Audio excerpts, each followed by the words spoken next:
বন্ধুগণ, আসসালামু আলাইকুম। আজ আপনাদের সাথে শেয়ার করব বগুড়া জেলার ধুনট থানাধীন চৌকিবাড়ি ইউনিয়নের অন্তর্গত পাঁচতুপি বাজার ভোট কেন্দ্রের সচিত্র এবং এই নির্বাচন সম্বন্ধে কিছু কথা। আজ 5ই জুন বগুড়ার ধুনট উপজেলার পরিষদ নির্বাচন।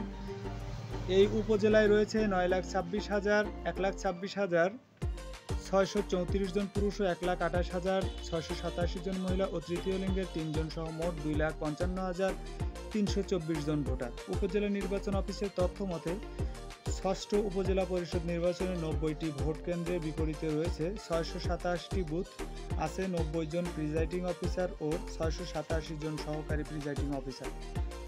পোলিং অফিসার রয়েছে 1,374 জন। চেয়ারম্যান প্রার্থীর ত্রিমুখী লড়াইয়ের ফলাফল ভোটারদের হাতে।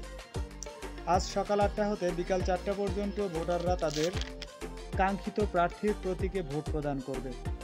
জনমতে একটাই আলোচনা সমালোচনা, সবার মনে একটাই প্রশ্ন, কে হচ্ছেন উপজেলা চেয়ারম্যান? নির্বাচনের চেয়ারম্যান প্রার্থী হিসেবে উপজেলা আওয়ামী লীগের সভাপতি টিআইএম নুরুন্নবী ছায়ার তারিক ঘোড়া, উপজেলার আওয়ামী লীগের সাধারণ সম্পাদক আসিফ ইকবাল সনি আনারস ও উপজেলা পরিষদের বর্তমান চেয়ারম্যান আব্দুল হাই খোকন মোটরসাইকেল প্রতীকে মাঠে নেমেছেন।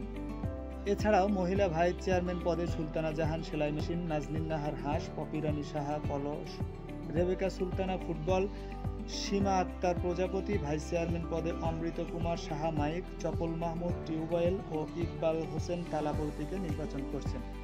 গত কয়েকদিনে প্রচারণায় মুখরিত ছিল উপজেলার হাট, বাজার, গ্রাম, পাড়া, মহল্লা ইত্যাদি।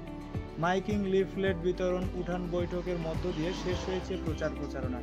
কে হবে উপজেলা চেয়ারম্যান, এমনটাই আলোচনা সমালোচনা উপজেলার সবার মাঝে। তথ্য মতে সহকারী রিটার্নিং অফিসার ও ধুনট উপজেলার নির্বাহী কর্মকর্তা আশিক খান জানান, স্থানীয় প্রশাসন অবাধ, সুষ্ঠু ও নিরপেক্ষ নির্বাচন উপহার দিতে বদ্ধপরিকর। ভোটার ও সুষ্ঠু নির্বাচনের ক্ষেত্রে সার্বিক পরিস্থিতি স্বাভাবিক রাখতে আনসার, পুলিশ, বিজিবি মোতায়েন করা হয়েছে। আর তাছাড়া কেন্দ্রগুলোর সচিত্র এবং তথ্য অনুযায়ী নির্বাচন সুষ্ঠু এবং স্বাভাবিক হচ্ছে, যেটা আপনারা দেখতে পেলেন। এছাড়া আরও তথ্য জানতে এবং নির্বাচনে কে জয়ী হলেন এসব বিষয় জানতে আপনারা আমাদের সাথেই থাকবেন। আজ এ পর্যন্তই। দেখতেই পাচ্ছেন আপনারা এখানে সচিত্র, সুষ্ঠু এবং